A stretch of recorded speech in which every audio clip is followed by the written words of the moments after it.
Chance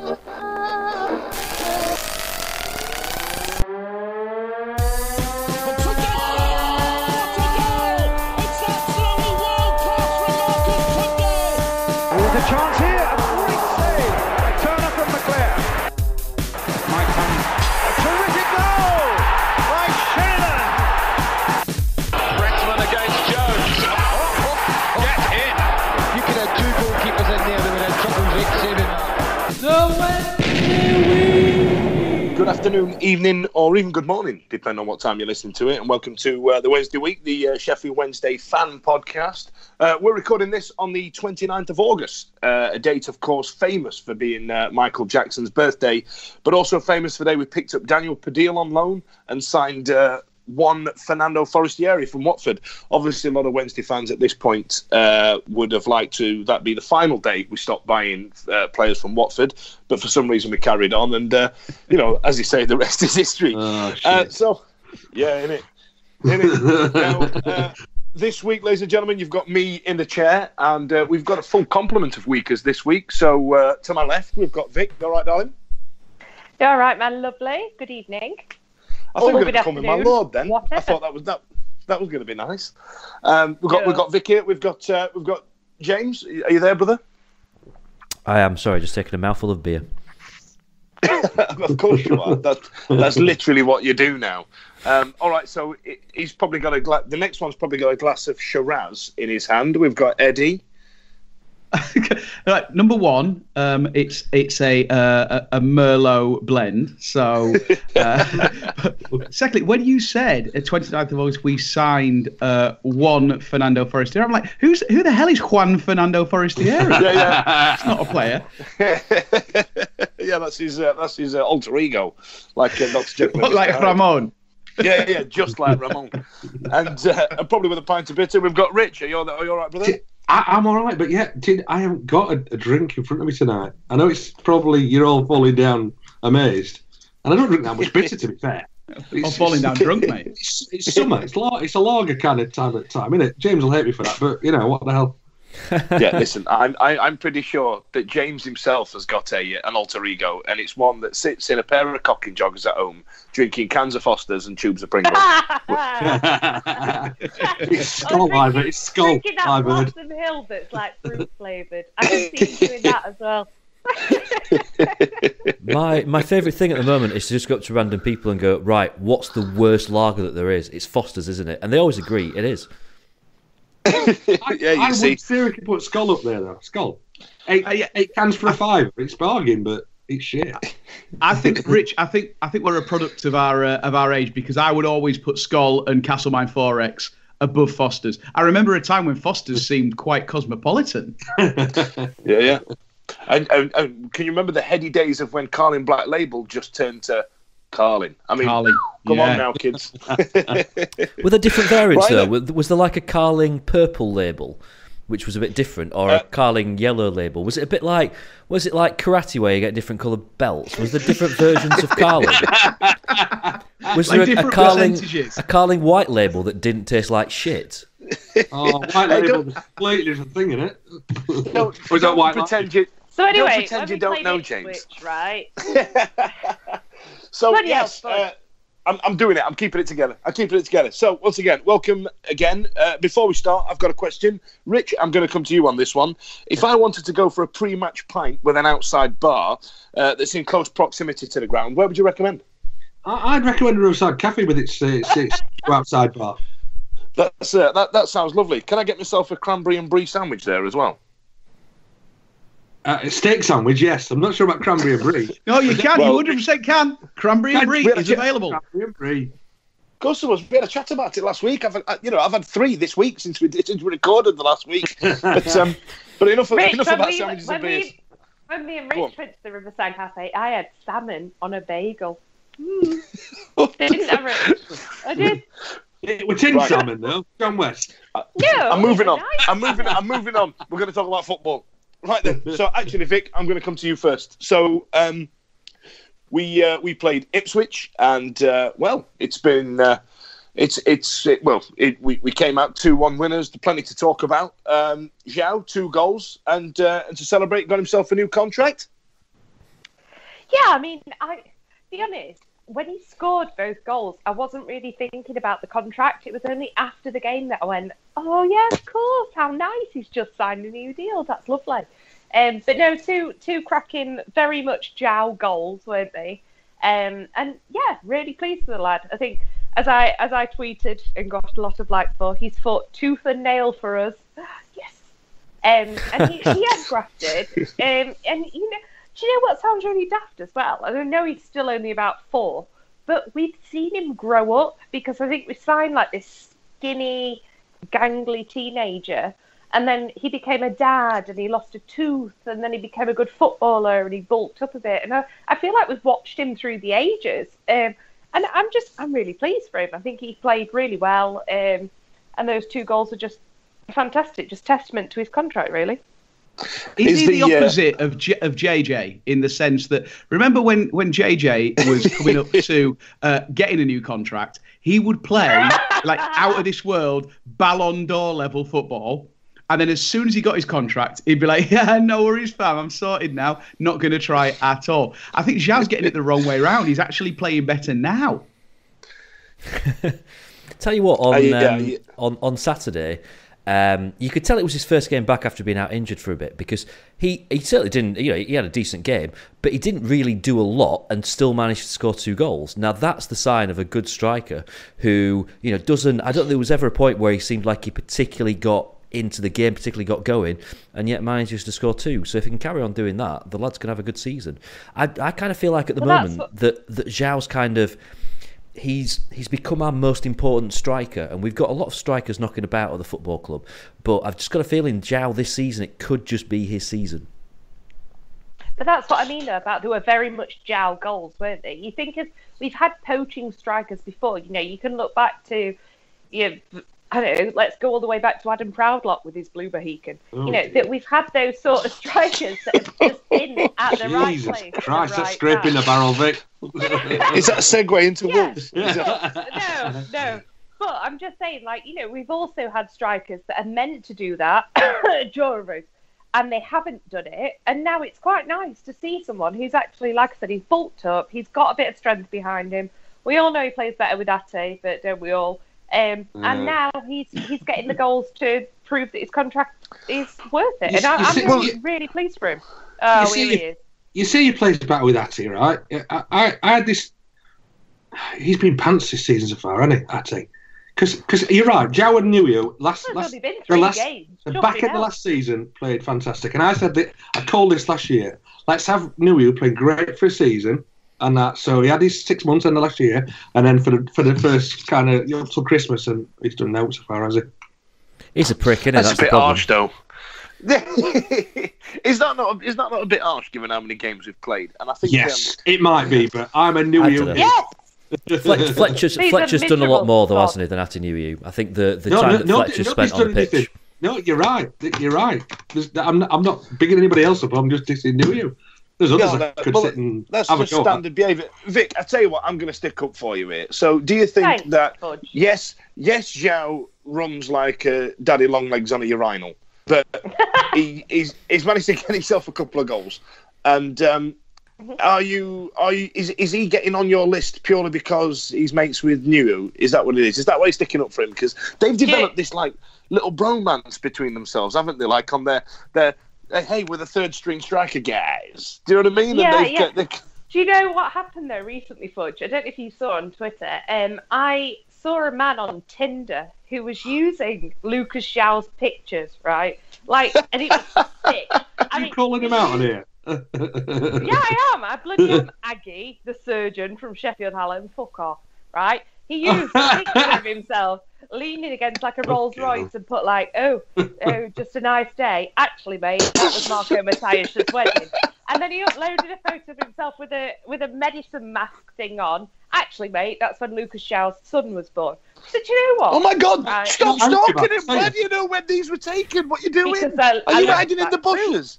Because I sent him a message saying, wow, you look a lot like Lucas Zhao. And he put, who's Lucas Zhao? And I was like, this guy has nicked all his pictures off Tinder.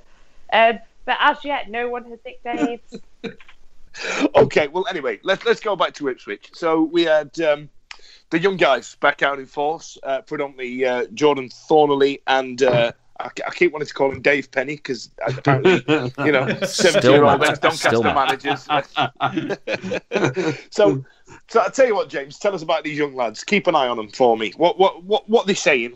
That's how the kids say it nowadays. That was me apparently asking you a question in what's called zoo format in radio world, as you well know. Very good. I tell you what, you pick out the right two there to mention in Thornley and Penny, who I thought put in brilliant shifts on Saturday. Matt Penny, he just looks. I said this last week. He looks so composed to consider the fact that he's played barely 2 games at this level. That position has got to be his to lose now because he's turned in a couple of really good performances, and I just like his positioning is so clever. He looks like the real deal. And I tell you what, Thornley for me was probably man of the match on Saturday, and that's harsh to Lucas Zhao because he scored a couple of goals. It's actually harsh on Liam Palmer, who had one of his best games in a long time. But I thought that Thornley was just a rock. He was an absolute rock at the back, and that guy. I think he's made that other centre half position his own now. I'll be amazed if we start messing around with those central defender pairings anymore. And in fact, if someone comes in, I wonder whether or not it's Tom Lee's position that's under threat rather than Jordan Thornley's, because he's looked so assured. Magnificent performance again on Saturday, and this is kind of theme at the moment, which is kind of continuing about. The way that the youngsters are kind of turning in performances is, even when we're not winning in games, it's giving us real hope, and it's just making us kind of see what this season's all about. And I like that.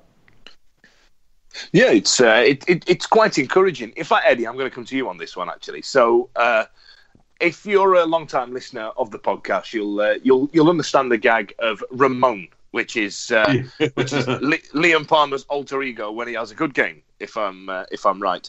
Now, Liam Palmer, the last couple of games, seems to have got himself a couple of fans on his side. Now, have we seen a different player start this season? Are we convinced on him yet, or is it just a bit of a flash in the pan? What do you reckon?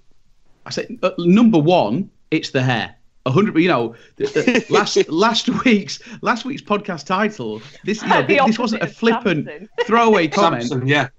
Yeah, Liam with the good hair, and I think what it is on Sunday dinner when they go back home, him and Ramon, no one can mistake him anymore because Ramon still has the stupid hair from last season, and so now they know. Mama Palmer knows when Ramon has locked Liam in their shared bedroom again, and so now he's like, "Oh, come on, Ramon, let him out. He's got a game to play. You've got to get back to Matalan where you work." He's a Saturday boy. No, in all seriousness. I think the change of system is helping Liam Palmer, but I think his level of execution is absolutely bang on up there. He seems to be more confident at taking on players. He's playing higher up the pitch this season, remember, than last season. So he's got that confidence to take on players. I think he's better supported because I think you pointed out that we've made strides at the back in terms of seeing seeming more in control, and so I think he's one of our senior pros now. Let's not forget, look down the lineup, and there are very, very few players. I don't know the totals, but I'd be surprised if anyone other than possibly Barry Bannan has played more games for Wednesday than Liam Palmer in terms of lining up on Saturday. So, yeah, he's leading by example, and he has to. And he's a streaky player. We all know that. And I think that he's not the finished article. Do you think we're going to get this Liam Palmer for the rest of the season? I don't know. But for the moment, he is doing exactly what we need to do. And honestly, we talked a few weeks ago about how he was probably the one position that was under threat by this influx of young players. I can't imagine him being dropped on form right now. Can you? So well, not at all. But essentially, what you're saying there is because there's somebody behind him to do the defending for him, he's not a bad player. I think he does. He does well. Look, so where I sit in the North Stand, for the vast majority of the first half at least, Liam is the player that's closest to me. So I can see what he does defensively. he seems to be more box to box than he ever has done, and he doesn't get stranded up the field, even though he's getting given much more license to do so. So I think he's still growing as a player. What is he now? Is he 26, 27? So, yeah, still growing. He's still eating. But he is now coming into his prime. We talked about Zhao, about how physically he has benefited from the last 2 years. I think Liam Palmer's been through that physical spurt where he's no longer a lanky streak of piss, and he's got a bit of bulk on him. And now I think he's benefiting in terms of his football intelligence. So I'm not the one who's going to turn around and say Liam Palmer's the answer to everything. But right now he's doing exactly what he needs to do in the system that we're playing. And I wouldn't have anybody else in there other than him. There's nothing. Well, I'm not going to touch up on this because obviously Morgan Fox's performance will become much maligned, and I think that's for somebody else on Twitter to discuss that one. But we went 1-0 up, Lucas Zhao, and then they equalised, and then there was a huge talking point in the game, the sending off. Now, Vic, I know you've got a great analogy for this, so do you know what, Fudge? Right, if I'd have done that to you at Meadowhall. If I'd have come up to you and done that in Meadowhall, I'd have been arrested. I would. No seriousness. Definitely send it off. I'm sorry. It's just I mean, clearly he's gone in with his toes up. What about you, James? Did you get a good view of this? Have you watched it back? I didn't particularly see it at the time, and I must admit that it didn't. Often when there's a challenge like that, particularly it was in that sort of corner where both the North and the Cop had a pretty good view of it. I didn't hear kind of gasps and a huge kind of cry coming from the fans. There were a few that kind of reacted, but not in the way that it was really clear and obvious that something major had happened. I mean, in hindsight, looking back at the replay, it wasn't a great challenge. In the laws of the game, it probably is a red card. I think that Ipswich could probably feel a little bit hard done to. On another day, maybe another referee wouldn't quite see it like that. But it was a silly. If you're going with your feet off the ground like that, and your studs are going into someone's ankle, you run the risk of getting sent off. So it's his own silly fault. I think it's one of those tackles that 3, 4, 5 years ago would have been all right, but because that's the law now that your feet are up. You clatter somebody, you get sent off. It's the laws of the game. I thought it was harsh too, but it's the laws of the game, isn't it? So I thought it was cut and dry for me. He's off the floor. He's got his studs up. Whether he's got the ball or not, that's assault. Do you know what I mean? Duncan Ferguson did not go to jail for this to be acceptable on a football pitch. Do you know what I mean? And personally, I think it's embarrassing for Ipswich as a club to try and get that card rescinded. I genuinely, I've watched it 1,000 times. I've been watching Lord Hillsborough's Gifts for the past week, trying to see if I can you're the viewer, you're the listener. see if I can stop it, the bit where he's actually gone in. And I think it was our mate and yours, James, Chris Bridden, internet troll celebrity. He was the one having a pop at all the Ipswich fans on the Sky Sports News thread today, and there's some absolute perfect screen grabs of him just absolutely smashing through someone's leg. These sort of things, as you know, can end careers. And I think honestly, I'm incensed by it. And I get kind of prickly about this whole Fernando Forestieri being the cheat and the diver that people perceive him to be. Now I know he goes down like a jigsaw in a box, but wouldn't we all when we're in that close proximity? But I feel that that was a bit cut and dry to me. What about you, Eddie? I'm going to bring you in on this one. Do you right? So I've got a straight question. Do we win that match if Ipswich don't go down to 10 men?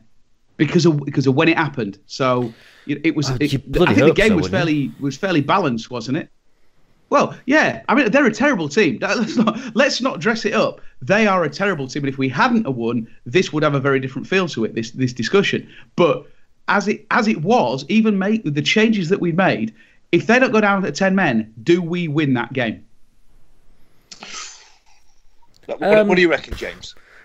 I mean, I'd still like to think so. I thought that we were creating a lot more than creating a lot more. We were creating something, whereas they weren't really creating anything.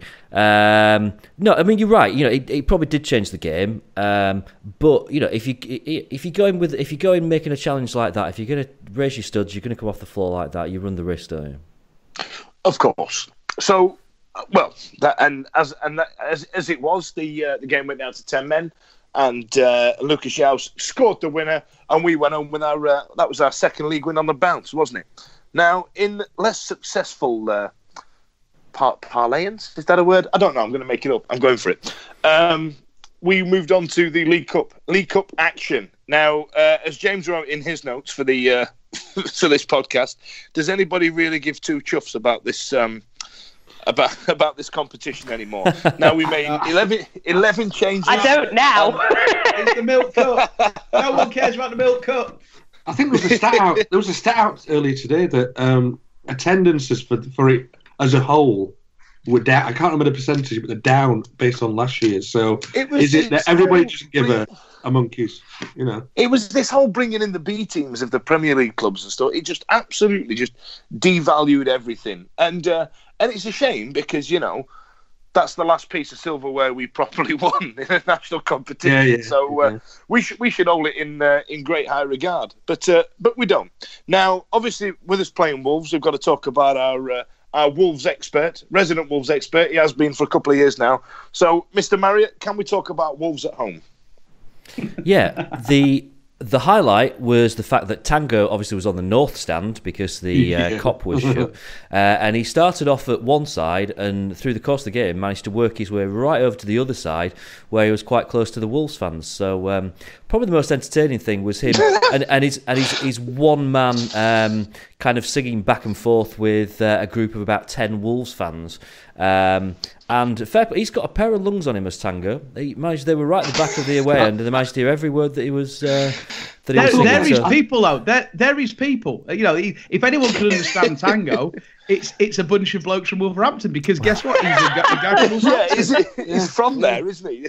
He is. Yeah. I wasn't making a slight on his accent, by the way, when I said that. It's just the fact that he managed to bellow so loudly that they could hear him back then. So that was probably the highlight of the evening for me.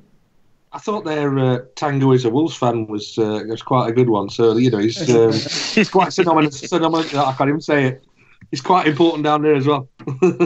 So what about the football, James? Was it a case of swapping in too many? We didn't really turn up. Were they just that good? I mean, you know, tell us about it. Oh, right, okay. Well, can I start off just on a couple of negative fronts here, because I just feel like I've just got to. I don't think there's many positives, to be fair. I tweeted about this during the game. I feel really, really sorry at the moment for George Boyd. Right, he's reached this awful stage of a professional footballer's career where, you know, when they just don't really know what to do anymore.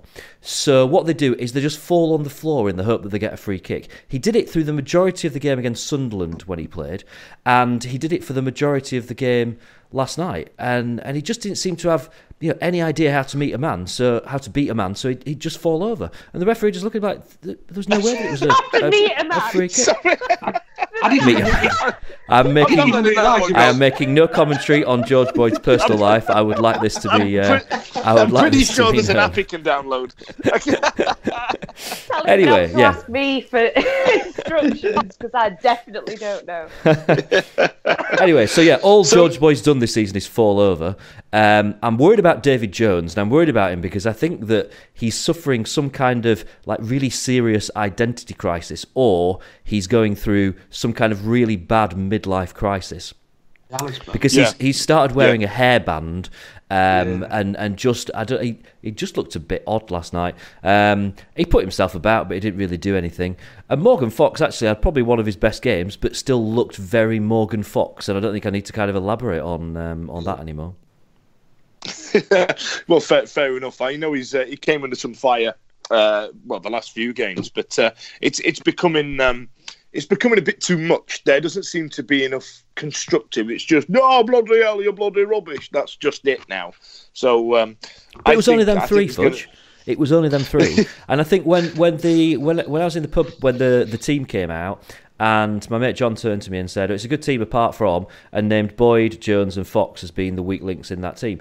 And that's exactly how it played out. They were the players that looked like they just didn't have the energy, they didn't have the desire, they didn't have the passion of the younger players. And that's when I said, I'm going to start on a negative, because I would still say that I probably took more positives from the game than negatives last night, because the lesser performances came from the more senior players. And that really helps us kind of shape our season from this point on. Because if maybe Chansiri's right and we're going to make a push for promotion, but I think there's a large group of us that kind of think that might be a bit of a pipe dream, and that this season is not really about making a push for promotion. So if it isn't, what is it about? Well, it's about putting our faith in our younger players, in our future, and the senior players become the backup. And if we've got to define the season so early on, then it's about stability in the Championship, and it's about getting these young players getting the experience so that they start next season on a different footing. They become more experienced players. And I think when you look at it like that, it's been a bit of a shit time over the last few months being a Wednesday fan, and particularly with the FFP situation and all the the real negatives from that. But when you start thinking about these young players, and if they get the experience that they need, and the positives that we're seeing from that now, you start to think of the next season or the season after as being a different, a blank page. It could be a lot more exciting. We could achieve a lot more in the next few seasons. So that's my positive from it. Okay. Well, it's nice to finish on a positive. So I tell you what, Eddie, we made 11 changes that game. What's at the time of recording last night, and there's two ways of looking at it. Is it great that we have this competition that we're not particularly bothered about to give the youngsters some game time, or are we running the risk of setting these youngsters up to fail? Is there, you know what I mean? Are we just chucking them in games that we've got no hope of winning just to keep them happy because we have to, and we've got some kind of, mild allegiance to them because it's nice to put the young kids in? I mean, what do you reckon? What do you think it is? Look, it's great to see us, blooding players like Sam Hutchison and David Jones and Stephen Fletcher and Fernando Forestieri in this competition. If in any other season, then we would be looking at this team sheet and gone, Ash Baker's getting a run out, Nielsen's getting a run out, Fraser Preston, Jack Lee. These are the players who, in previous season, I think probably across most squads at our level, this would be the competition for them to really show their worth. And we kind of did it, didn't we, a couple of years ago when we had our run through, was it to the quarters where we got beaten by Stoke? That would have been the archetype for any season for a team that is fighting to win promotion at the top end of the Championship with an experienced first team. And, this is the chance to get real match action at high quality for the young players.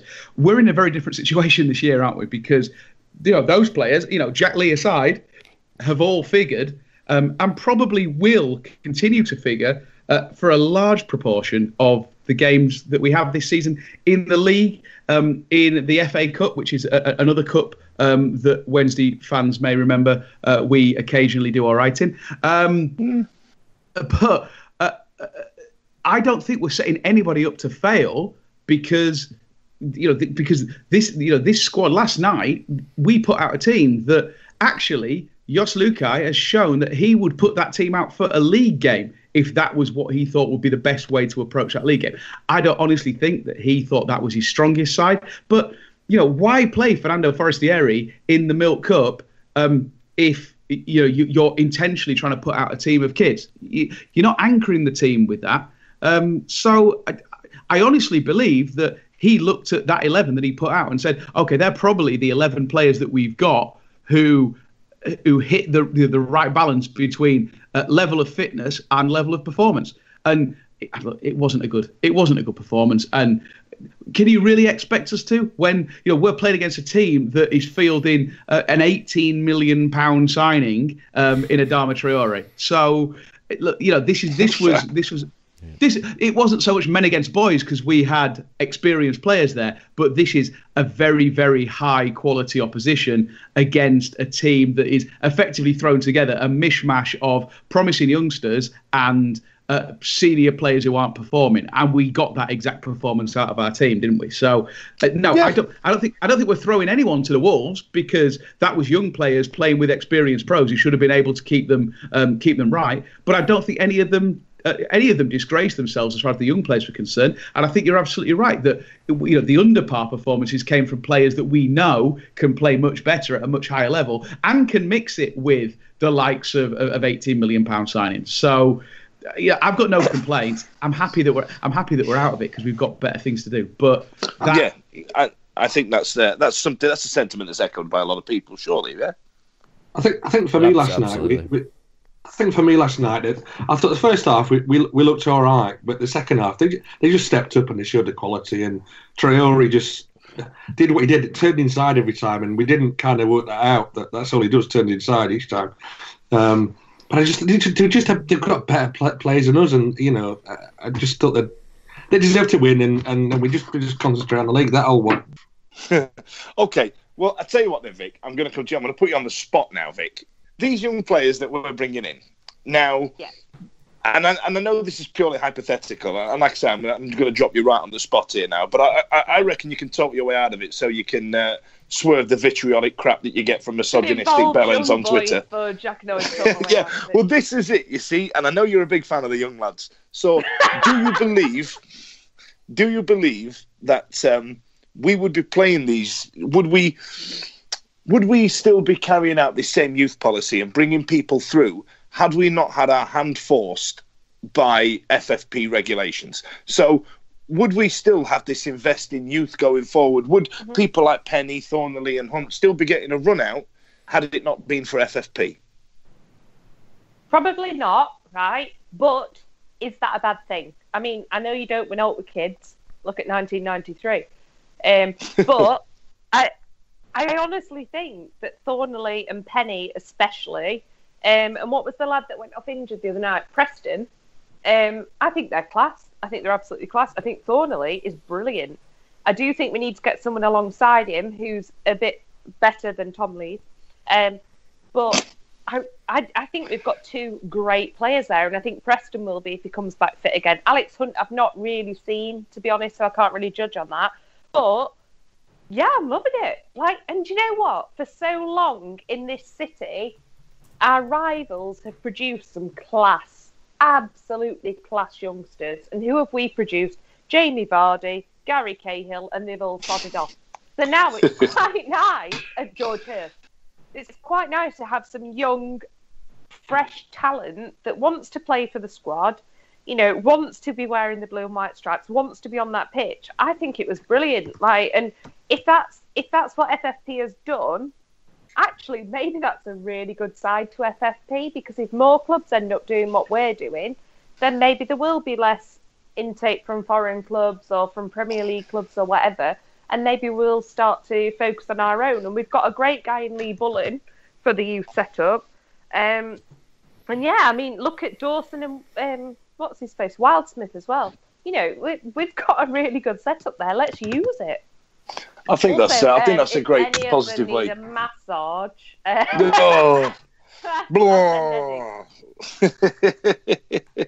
All right.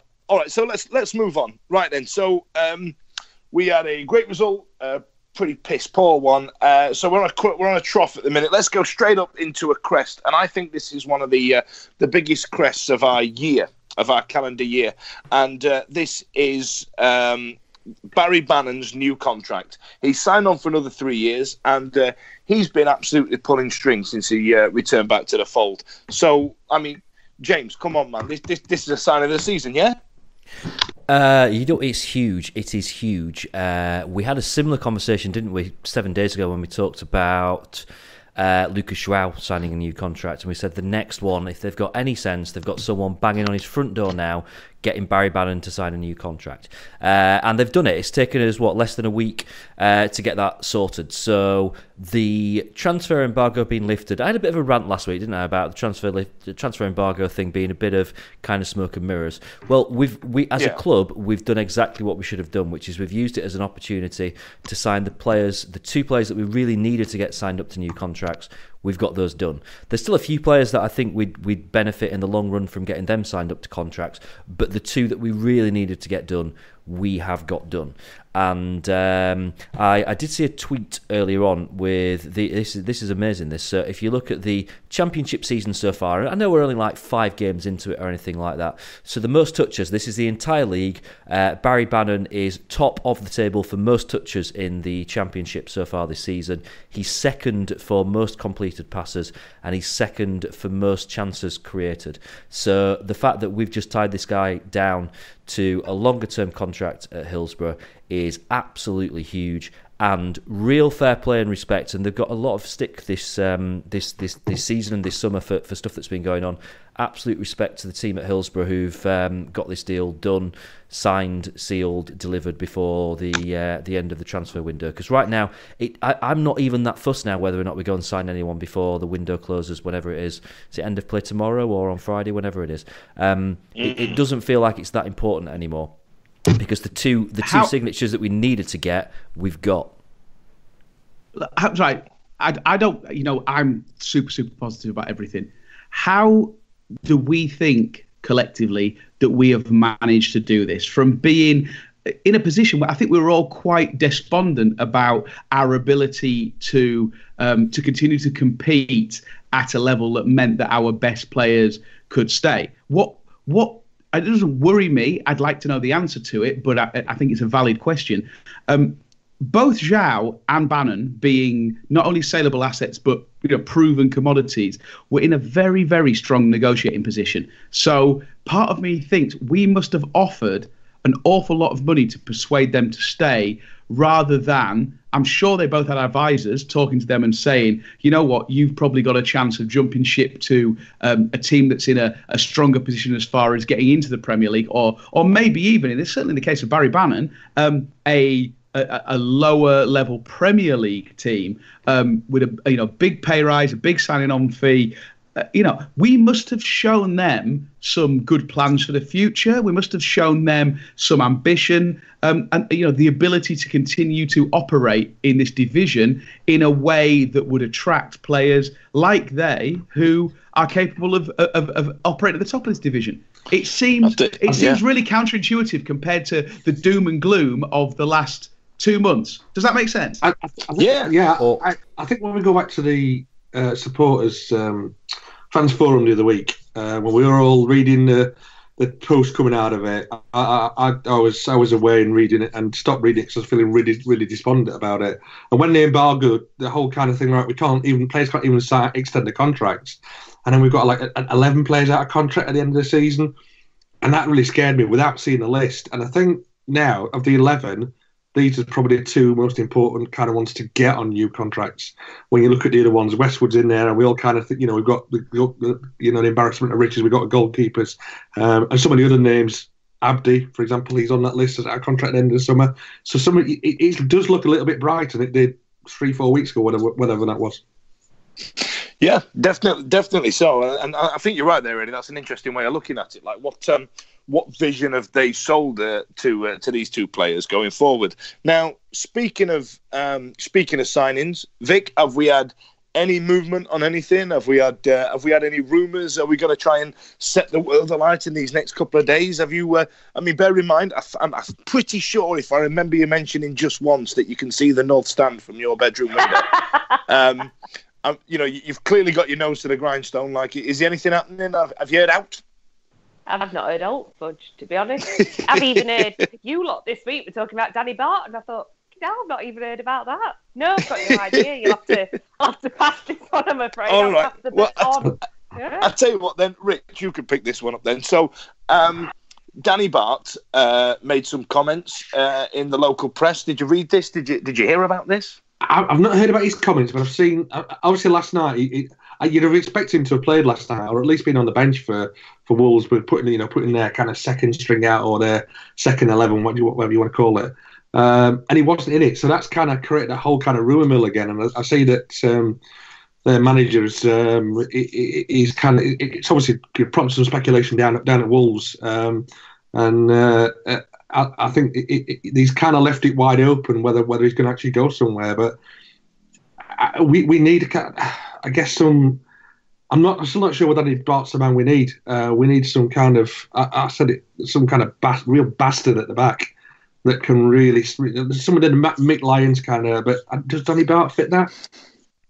Well, I don't know. I don't know if anybody's old enough to remember Mickey Lyons. So you know. No, I mean, my dad told me about him. I'm only just going on what he said. I think he's probably retired now, Rich. I'm not sure that he's probably an option for us anymore. Mick Lyons, yeah, he's in Australia. Yeah. Well, was that where is he now? They're making a little comeback. A little bit, maybe a little bit. I think that's the first one we've done that Eddie's not ruined. So that's nice, isn't it? Yeah, motherfucker. Yeah. So anyway, I think Danny Bart in the press made some positive comments about coming back Sheffield Wednesday. He seemed it was something that he would be open to do. He would be open to do, and I'd quite happily take him back given the defensive issues we've got. But talking of fans' opinions, that was a pretty seamless segue I just did there. Don't know if you caught that. We had a steering group last Friday. Now, James, I'm gonna ask you about this because I know this sort of thing excites you. Do I need to wait for a separate podcast to come out, or are you going to tell me about it now? Excites me. I wouldn't go that far. It seems like now here's the thing. So none of us were at this steering group meeting. So my experience of steering groups, and I hope I'm not going to annoy anyone associated with the club when I say this, because there's some stuff that comes up at steering group meetings where they say, look, please don't talk about it outside of the room. And so obviously you don't talk about it outside the room. So if you're there, you tend to get a little bit of juicy stuff that maybe no one else knows about. But then the stuff that kind of you hear about outside of the meetings is maybe not as juicy. I'm not saying that necessarily happened this time, and it's probably not happened for the last 2 or 3 because I've not been to a few now. But right, key points that came out of it seem to be that the capacity has risen a little bit this season. So I think it's just under 35,000 now. They've also confirmed that kind of northwest corner will never, ever get used again. So they're looking at getting that completely covered over and turning into, I guess, a permanent kind of TV stanchion point or whatever. Is that the one that was referred to as the vomitory last season before? They call it the vomitory, I'm pretty sure. No, the vomitories were where you come out of the stand. You come out from under the stand. They're the vomitories. It's probably known to stay tuned. Someone like you, Fudge, you'll probably know it as triangle, not the triangle, just as triangle. Yeah. Pizza cheese. Yeah, that's it. Cheese wedge. Triangle next to cheese Presto. wedge. Yeah, that bit. Cheese wedge. I've only ever seen people in there when we play Sheffield United. If I think back, I can't remember ever seeing fans in there. Wickham fans were in there. Wickham, yeah. Is that where we just chucked them? Probably. Yeah, there were about 6 of them, I think. Apart from that, it's not been. It is basically crumbling to bits, literally crumbling to bits. I don't think it's. I don't think it's passed any kind of health and safety inspection for many, many, many years. And I'm actually amazed that we were allowed to put 6 Wickham fans in there, to be honest, because it could have given way at any minute. Other headlines: Westwood is apparently not playing purely to the fact that Yoss has never seen him play. And that's the reason that he's third choice goalkeeper, which I think is nonsense, but that's what they said. And he's never seen him play on grass, that old one. Funny. Is this going to be a Cantona situation all over again? That's ridiculous. It probably is, Vic. Kieran, come to my house now, right? And we'll invite Yoss round. You play on road. Just watch the cars. That is ridiculous. One other kind of headline from it, which I'm sure I've heard at every one of these meetings, they seem to say something along these lines, that apparently the shop will be fully stocked by the end of September. All new lines, all new stuff. We'll just have to wait and see whether that happens. Actually, on the back of that, I've noticed there's been a few things in the shop from designers, and I think S6 Clothing's in there now, yeah? And who's the one that does the designs on the mugs and all that sort of stuff? What are they called? Yeah, Goo. Yeah, we did talk about this a couple of weeks ago. I'm glad you listened back to that podcast, Dan Fudge. Yeah. Cheers, thanks for that. Thanks for your support. Much appreciated, man. Cheers. I wasn't on that one, so... Did anybody ask about the hot water? Do we know the hot water situation? Do you know what's terrible? Foundation members, they have to go outside to queue to come back into the stadium. It's an absolute flipping disgrace. It really is. Bet she was there. It is a disgrace. Well, these sound like great fun. Remind me to get one of them. They sound hilarious. But anyway, thanks for that. Thanks for that, James. It's nice to know that the top things are being discussed that in no way did we already know or actually give a shout about the outcome. But it's nice that they do them, isn't it? Eddie, listen, if I wanted to stand out in a deli that's got a lovely outside area and go for a cigarette and listen to some chanting from some grown men in a pub, where's good for that? I've found this little place on Catch Bar Lane that's called the Riverside Cafe. It's phenomenal as far as both food and a wide selection of drink is concerned. They welcome children, although I don't welcome children, especially my own, and I wish you'd stop bothering me when I was trying to have a 2-pint pot of beer. I'm going to say, is that the place that does the 2-pint pots now? Absolutely. Legendary there. All right, Eddie, I'm going to stay with you. So coming up next, we've got Reading, which is grim. And I thought that given your middle-class dulcet tones, you'll be able to try and put a positive spin on it. So, we've got Reading coming up. What do you reckon? Hey, look, this is one of those matches that we have. It seems every season we play them an awful lot, and it only ever goes one or two ways. Either we absolutely batter the shit out of them, or they absolutely batter the shit out of us. I'm kind of feeling that on current form, it's probably us that's going to be doing the battering, and I fully expect us to be able to go down there and get a win. Is it going to be 4-0, 5-0? I don't know. I've got no idea about that. I don't think that we're quite that sort of finished article yet. In fact, a long way from it. But we need to continue this run of form. We need to continue this turnaround to a level of respectability. And we looked at this group of 3 games, and certainly we can probably extend it a little bit into the future as well. But certainly the 3 league games that we've had, including this Reading game, we could all make a case, even in our darkest days, for 9 points. We've got 6 of them. Let's finish the job, because let's not forget, this early in the season, we may be 14th, but we're only 2 points off 4th, and so we go there. I suspect that we'll play Yoss's preferred strongest side. Obviously, that will include Lucas João. I think Fernando Forestieri will probably be put in there because we'll play with that one striker up front, and Fernando can do it an awful lot as a second striker in a way that Joss doesn't seem to think he brings at Hillsborough, where we'll play 2 out-and-out strikers. It will be interesting to see if Stephen Fletcher gets given a role, because in terms of performance, in terms of the creation, he's done an awful lot. And like we said at the top of the show, Lucas João has scored goals, but hasn't really been a particularly active participant. So I would expect to see João get the nod. I'd expect to see Fernando play either out wider as a second striker, and I'd expect us to lean heavily on a revitalised new contract Barry Bannan, on Adam Reach, and with that core defence that has done well, the last couple of league games. And I'd be disappointed if we didn't put up enough of a performance against a reeling Reading team to come away with 3 points. These are the games that we really need to win. Forget for a minute about pushing towards the playoffs. For us to show that we are not going to be in a relegation fight this season, these are the games you need to win, because there are teams that are in a bit of a state. And Ipswich, we've done one of them. Reading's another. QPR a third. And these are the teams you've got to beat. So we need to go out there and do a professional job. If it's 1-0, fine, but it realistically should be. We should be looking to score multiple goals. Well, that was quite positive. I like what you did there. But however, fresh in the memory of last season, when James and I went to Reading, and the highlight of the entire day was a man falling down some chairs.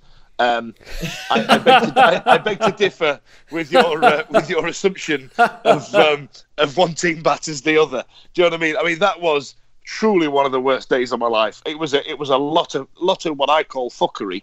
You know what I mean? It was because Reading for me is one of those away days that's just fuckery on toast. Do you know what I mean? Like, it's just so difficult, isn't it? It's difficult to. It's just difficult to get there. It's difficult to do anything while you're there. It's a shit away day. It's like I don't know what I dislike the most. Is it a Reading away day or that bit where people are getting on a planes and have to have somebody tell them where to sit, even though, like as Michael McIntyre says, it's just a numbered tube, and then can't just put the fucking bag in the overhead thing and sit the fuck down. Like, I would rather do that than go to Reading. Do you know what I mean? And to go there for a 0-0 draw can get so far in the bin, it's almost that scummy bit at the bottom that somebody needs to wipe up. But yeah, I'm gonna put you on the spot now. Vic, let's have a prediction out of you.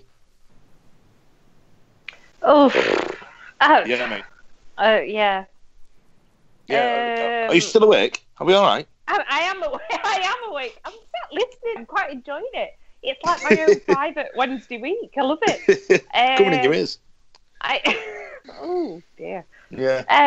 I don't want to be negative because then I just get tweeted and told how negative I am over and over and over. I don't know. 1-0. Shall we come back to you? 1-0. 1-0. What about you, James? All that for a 1-1. Fucking hell. All that for a 1-1. I'm assuming she's not as. That was an optimistic thing she was saying there. So.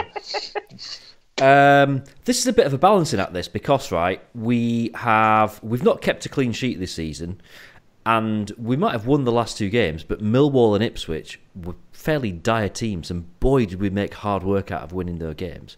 But we've actually made our best start to a season since I think we've been back in the Championship, certainly in the Chancery under era. Chancery. Yeah, it's our best start to a season.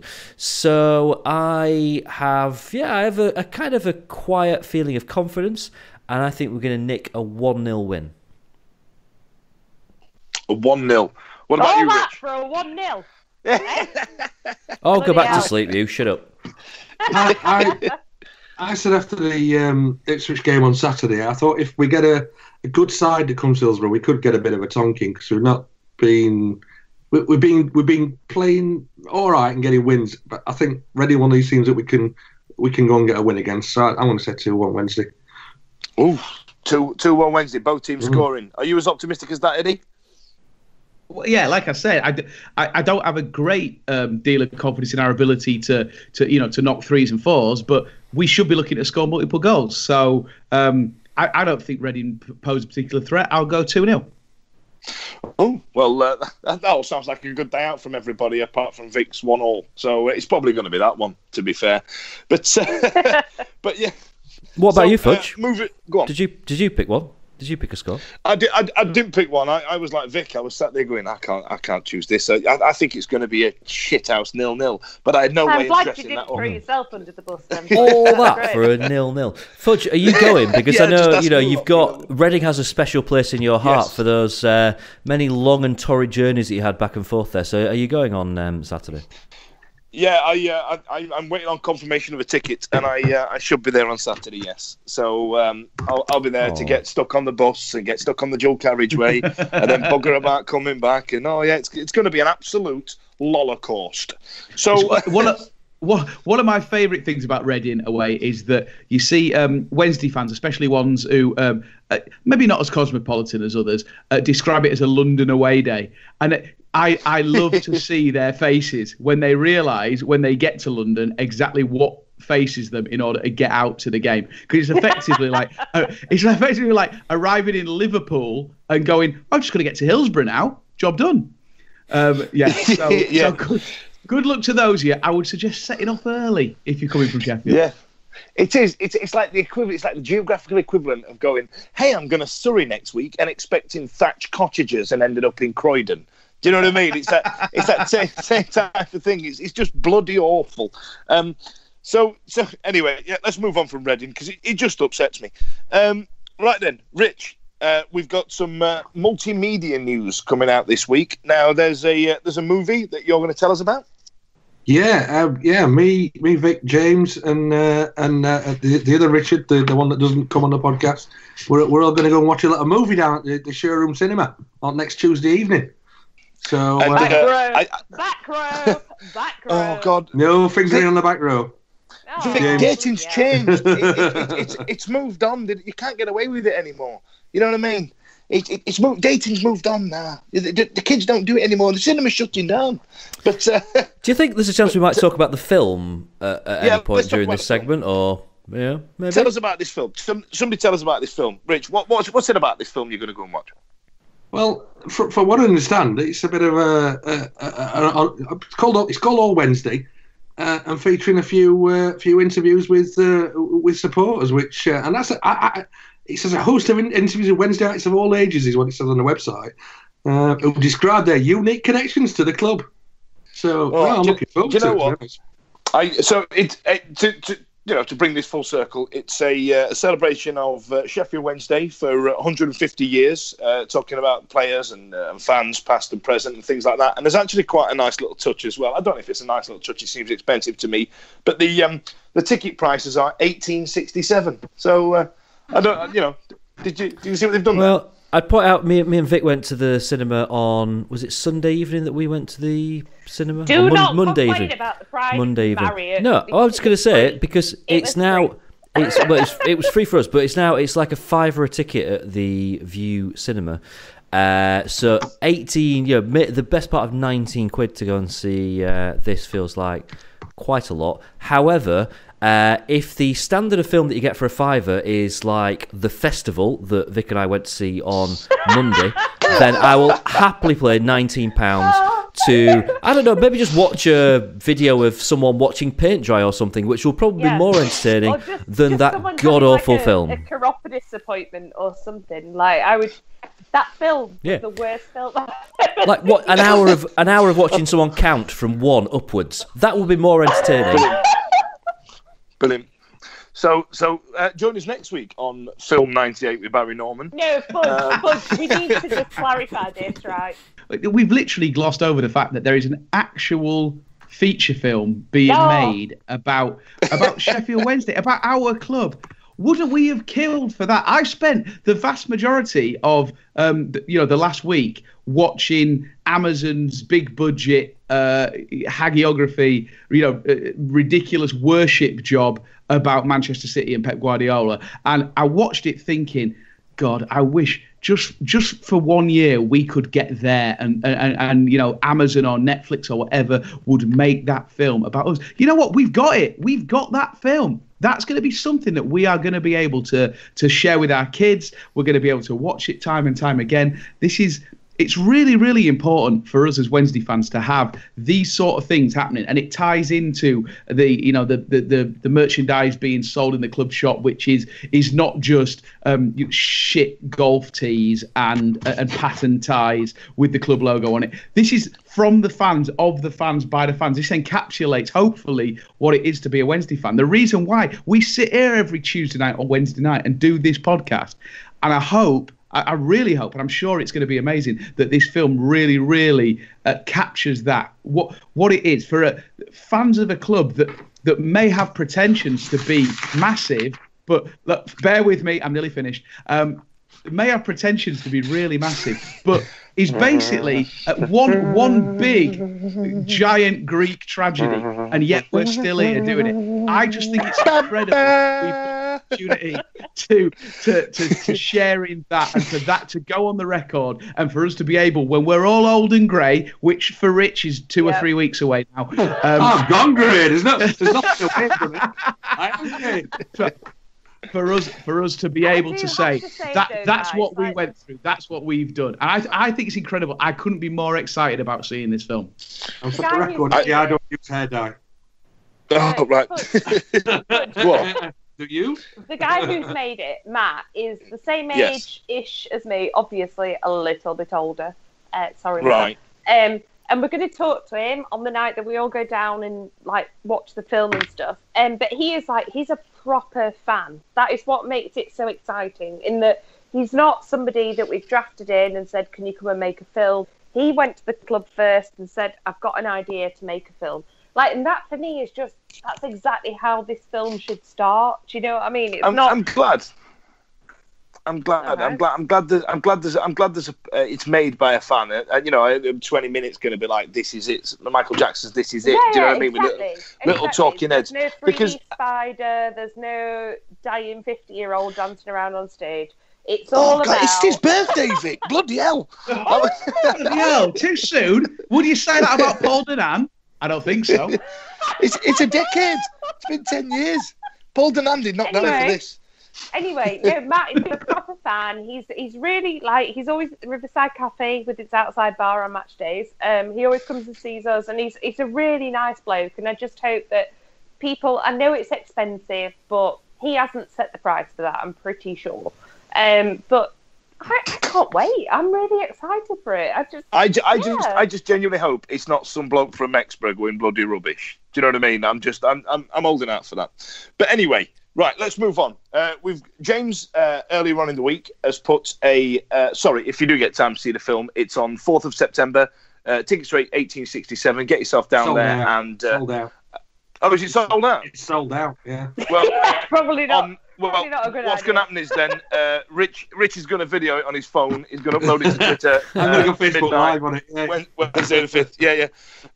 So earlier on this week, James, it was you, James, put out the tweet, wasn't it, of things to do while we're recording. So instead of Ask TWW, we had some suggestions of some words that we were going to use through the week, and I'm going to allocate you guys a word, and you need to try and use that word as many times through the week. And then we'll all come back together next week, as we do, and we'll see who's won, because that's fun, isn't it? Let's do that. So I was looking through some of these suggestions, and I must admit, Peter Lohman, the guy who you do the financial podcast with, has come up with a great one, actually, and I'm going to give this one to you, James. Okay. Bezweatherick-esque. I quite like that, and I think that's got scope, especially if we play shit against Reading. I think as long as Fox plays, or you know, all right. I can't even say it. Bezweatherick-esque. Bezweatherick-esque. Yeah. All right, cool. Can we just clarify? So the rules of this are it's uses on Twitter. Yes. So it's using as many times as possible Would that on be Twitter. obvious, though? If What do you mean? just keep tweeting like Francis Jeffers or whatever, it won't. Well, no, it's got to be in you've got to use it in the it? correct context. Yeah, you can't just sit and just write it off. Like, you know what I mean? But even I want to see. If I use it in context, but it is obvious, is that okay? Well, I don't know. We'll see if we can slide them in. I reckon the Twitter Tell you arty will what, pull you up. What will happen is that we'll just make up the rules as we go along, and Eddie will probably win, because that's the way these things work, you know. Fine. Well, all right. So I'm going to give you Bezweatherick-esque. Yes, that's the one that you're going to have. Eddie, you're going to have. I was going to give you Boil in the Sea, but I think you overused that the other week. So we're going to give you More Chance of Platting Piss. I enjoyed that. So from SWFC Ruler 8, Andy, he's gone with More Chance of Platting Piss. So I tell you what, you've got more chance of platting piss than I have of using that in my Twitter feed this week. How many characters is it now? There's a fair few. You know, it's too many things to count. It's more than my fingers and toes put together. Vic, I'm going to give you quite a simple one here. This one's been suggested by Mark Lowry, and it's just simply Kenny Lunt. So I think that's got legs for a bit of Cockney rhyming slang there. You're a real, yeah. Yeah. There's some absolute crackers here. So I'm going to give you one, Rich. I'm just scanning through, but I'm going to give you the last one. It's from Gavin Ottewell. He's Gottewell. See what he did there on Twitter, and it's Chris Brunt's limp little toe. So limp little toe. Chris Brunt's limp little toe. So that's what you're going to get. But I need to do some honourable mentions to some of these. Nick Clapham went with just sphincter. Exiled Owley went with Geor. Now then Nesh was at Pillock. But with us all being from Yorkshire, that they should be getting said anyway. To be fair, and then Draconian, Placenta, Dei Oshilaya. I can't remember his bloody name. Who the hell sent him Placenta? Placenta, that was the Revelator, who's managed to get at the Revelator. So he's gone in there with that one. He's gone in hard there. Have you given yourself one, Fudge? Right, I'm going to go with Craig Rocastle's nipples. Yeah, I've read that. I'm going to go with that one. That's been suggested by Monty Dangerous. So yeah, I'm going to go with Craig Rocastle's nipples. I can get some legs out of that. Now, before we go, James, is there anywhere nearby the ground in which I can stare at Vic's house and straight into her attic window? I mean, yeah, Vic's back garden's quite good for that. There might be some legal issues, but the alternative would be the Riverside Cafe, which is the perfect place for a bit of Vic spotting. Well, that's absolutely lovely stuff. Right then, so we've all been together, we've all had a good time. It's time now to say goodbye. So, Vic, if people want to get hold of you, say your goodbyes all over there in the shed. You can find me on Twitter at Victoria1867 and or in the Riverside Cafe on match days in the new outside bar that isn't new anymore. And James? Get me on Twitter at James Marriott. Rich? Yeah, if you're already connected to me, you can get through to me at Dickie L. If you're not, I'm locked at the minute, so tough shit. Eddie, what about yourself? You can get me at http://www.geocities.com/stadium/469843214/home.html. Also, for those of you who ain't old school like me, at Sausage Arms on Twitter and Instagram and other social networks are available. Well, just before I go, I'm going to get myself a quick plug-in. At the end of this month, if there are any Sheffield Wednesday fans based in the south, I'm doing a charity raising event with ex-England captain Terry Butcher. He's attempting to raise some money and awareness for PTSD charities to talk about his son that's no longer with us. So if you are on the south coast, you're anywhere near Southampton, give me a shout on Twitter and we'll have an evening with Terry Butcher. But I'm on there as at Dan Fudge. Come and find me. There's a lot of knob gags on there, and I think it's me bullying that lad who's doing the Manchester United videos a lot now. What's his name? Mark Goldbridge. He's fun, isn't he? Anyway, thanks a lot for listening, and we'll see you real soon.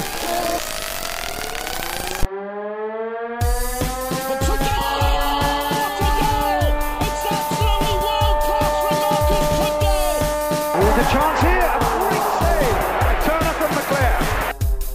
Might come. A terrific goal by Sheridan. Brentman against Jones. Get in. You could have two goalkeepers in there that would have trouble Vic saving. Vic, do me a favour. Do me a favour. Can you come a bit closer to your microphone? It sounds like we've locked you in shed out at the back. Me?